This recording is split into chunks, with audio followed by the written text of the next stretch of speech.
गोड गोंडस आणि क्यूट दिसतीये ना। अर्थात स्वतःचीच स्वतःनी तारीफ जराशी जास्ती केली।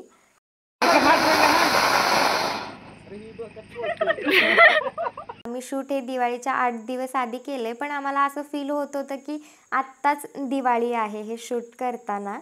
जगात तिकडे काहीही सुरू असलं तरी मी माझा करामती करायचा पण काही सोडणार नाही, असं आमच्या आहोंचं म्हणणं होतं। मेकअप करताना सारखी लुडबुड केल्यामुळे मला त्याची चांगलीच शिक्षा भेटली आहे। नमस्कार मंडळी, प्रतीक्षा बुरंगे या यूट्यूब चॅनलमध्ये तुम्हा सर्वांचं स्वागत आहे। आता आलोय आम्ही फुलं घ्यायला, कारण की आज शूट आहे आणि शूटसाठी मला भरपूर फुलं लागणार आहेत आणि खरं तर मेन म्हणजे मला हेअरस्टाईलसाठी फुलं हवेत। दिवाळीचं शूट आहे आणि फुलांचं डेकोरेशन नाही असं तर होणारच नाही। आणि गावाकडे फुलं खूप महाग आहेत बरं का, एकतर भेटत नाहीत आणि भेटली की खूप महाग भेटतात। असो, तेवढं चालायचंच। थोडीशी बार्गेनिंग करून फुलं घेतली आणि मी मेकअप आर्टिस्टकडे आले। मी मेकअप स्टुडिओवरती जाऊनच करणार होते। मी जाईपर्यंत त्या मॅमनी ज्वेलरी वगैरे काढून ठेवली होती आणि मला खरं तर ही ज्वेलरी खूप आधीपासून ट्राय करायची होती। खरं तर मी याआधी कधीही अशी ज्वेलरी वेअर केली नव्हती। अशी प्रॉपर महाराष्ट्रीयन ज्वेलरी म्हणजे कोल्हापुरी साज वगैरे। आता याला कोल्हापुरी साज म्हणतात की नेमकं काय म्हणतात मला नाही माहिती, तुम्हाला माहिती असेल तर कमेंटमध्ये नक्की सांगा।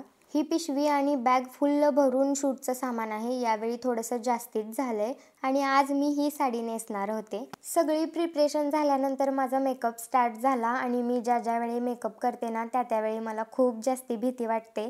त्याचं कारण म्हणजे मला असं वाटतं की मेकअप खूप जास्ती ओव्हर होईल का, किंवा अगदीच स्किन टोनच्या वेगळा होईल का, किंवा मी अशी बाहुलीसारखी वगैरे दिसेल का, पण तसं अजिबात होत नाही। आता हा मेकअप कसा होतोय आपण पुढे बघूच।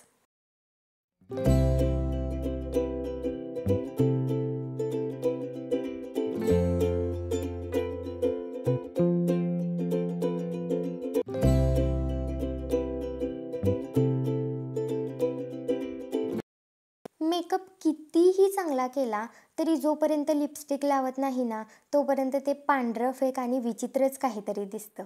आपल्या मराठी भाषेत सांगायचं झालं तरी एकदम उठून आणि ठसठशीत दिसतं ज्यावेळी लिपस्टिक लावतो।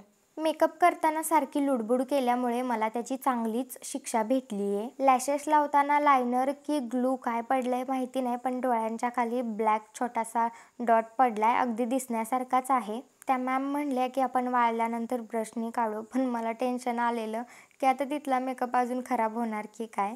आता पुढे बघू काय होतंय। सगळा मेकअप झाल्यानंतर हेअरस्टाईलला सुरुवात केली। पहिले तर माझे कर्ल्स केले आणि कर्ल्स बघू शकता किती सुंदर झालेत। खरं तर माझे केस खूप पातळ आहेत त्यामुळे कर्ल्स पण खूप छान झालेत। मला कशी हेअरस्टाईल हवी आहे त्याचा फोटो मी आधीच मॅमना पाठवला होता आणि मॅमने पण ऑलमोस्ट सेमच हेअरस्टाईल केली होती। त्या मोमेंटला आम्ही थोडेफार चेंजेस केले, थांबा दाखवते कशी हेअरस्टाईल केली आहे। हे बघू शकता किती सुंदर हेअरस्टाईल केली आहे आणि त्यामध्ये गुलाबाची फुलं घातलेत त्यामुळे ते खूप अट्रॅक्टिव्ह वाटतंय। आणि सगळ्यात महत्त्वाचं तर आता पुढे आहे, जे की मी आधीच सांगितलं होतं मला पाहिजेच, ते म्हणजे सिंदूर। आणि सिंदूर लावल्यानंतर तर कसलं भारी दिसतंय एकदम भरून। नंतर साडी नेसून मस्त ज्वेलरी वेअर केली आणि आता सध्या चंद्रकोर नेकलेसचा खूप ट्रेंड आहे आणि मला तरी असं वाटतं की मी ट्रेंड संपत आल्यानंतर ट्रेंड फॉलो करते, पण ठीक आहे आता काय होतच नाही फॉलो करायचं तर त्याला काय करणार। माझं आवरून व्हायच्या आधीच आहो मला घ्यायला आलेले आणि आता माझा फायनल लुक बघा। मी किती गोड गोंडस आणि क्यूट दिसतीये ना। अर्थात स्वतःचीच स्वतःनी तारीफ जराशी जास्ती केली। आम्ही शूट करणार होतो ते लोकेशन घरापासून 20-1 किलोमीटरच्या अंतरावरती होतं, त्यामुळे तिथे जाण्यासाठी थोडाफार तरी टाइम लागणारच होता। फायनली 20 किलोमीटरचा प्रवास पूर्ण करून लोकेशनवरती पोहोचलो आणि मी तुम्हाला आता ओव्हरऑल व्ह्यू दाखवते तिथला कसा आहे तो।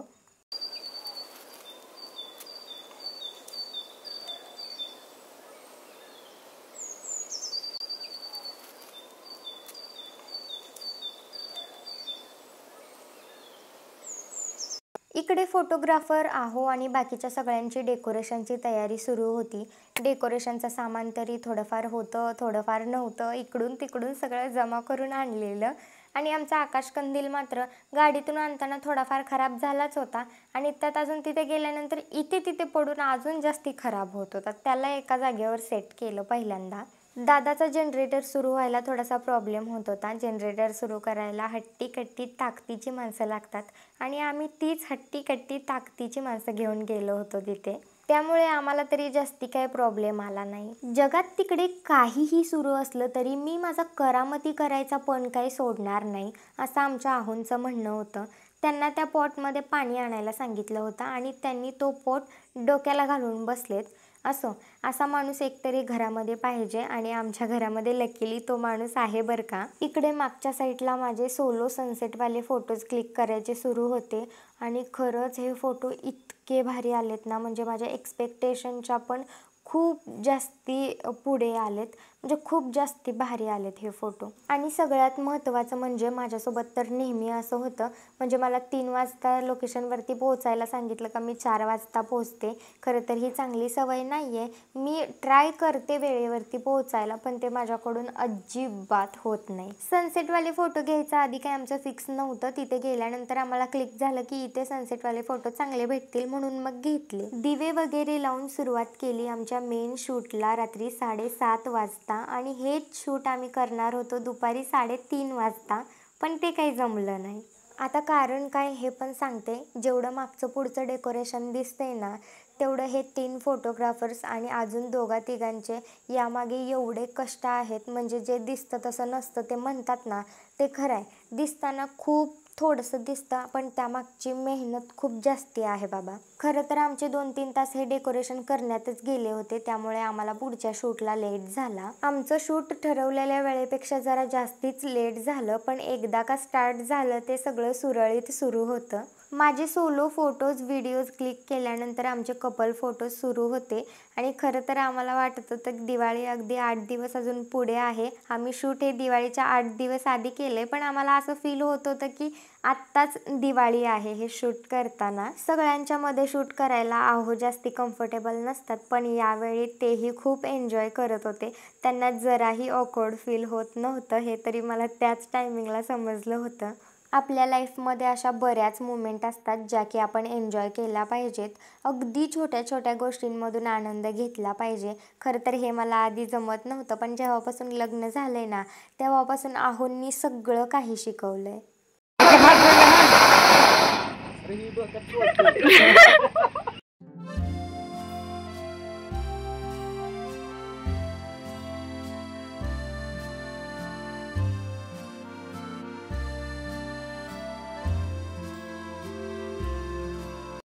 रात्रीच्या 9 वाजता फायनली आमचं शूट कंप्लीट झालं आणि ते म्हणतात ना, घडवायला टाईम लागतो पण बिघडवायला टाईम नाही लागत. त्यातलं काहीसं आहे. हे डेकोरेशन करायला जवळजवळ 2-2.5 तास लागले होते आणि आता हेच डेकोरेशन काढायला अर्धा तास पण नाही लागला. डेकोरेशन करताना काही नाही, पण डेकोरेशन काढताना मात्र माझा हात लागला. हे डेकोरेशन काढलं आणि बाकीचं सगळं सामान गाडीमध्ये टाकलं. मला तरी या साडी आणि मेकअपमध्ये खूप अवघडल्यासारखं होत होतं. कधी एकदाची घरी जातीये असं झालं होतं. दरवेळचंच आहे हे. मी कुठेही जाऊ दे, शेवटी शेवटी असंच होतं मला. एकीकडे माझं हे आणि दुसरीकडे आहोंचं आणि बाकीच्या सगळ्यांचं जनरेटरमधून पेट्रोल काढायचं सुरू होतं. म्हणजे ते 1-1.5 लिटर पेट्रोल पण कशाला वेस्ट जाऊ द्यायचं असं त्यांचं म्हणणं होतं. म्हणून ते त्या जनरेटरच्या छोट्याशा पाईपमधून पेट्रोल काढत होते. पेट्रोल काढल्यानंतर आम्ही घरी निघालो. रात्र खूप झालेली, पण रस्ता मात्र ठीकठाक होता, त्यामुळे एवढा जास्ती काही प्रॉब्लेम नाही जाणवला आम्हाला. थोड्या वेळाने घरी पोहोचलो. परत हे सामान गाडीमधून काढायचं ठेवायचं सुरू होतं. मला तरी खूप थकवा जाणवत होता. मी तरी खूप दमलेले. त्यामुळे सगळं मी आहोंना सांगितलं होतं तुमचं तुम्ही बघा म्हणून. आता चला आपण भेटूया पुढच्या व्लॉगमध्ये आणि हा व्लॉग कसा वाटला कमेंट करून नक्की सांगा. चला बाय बाय.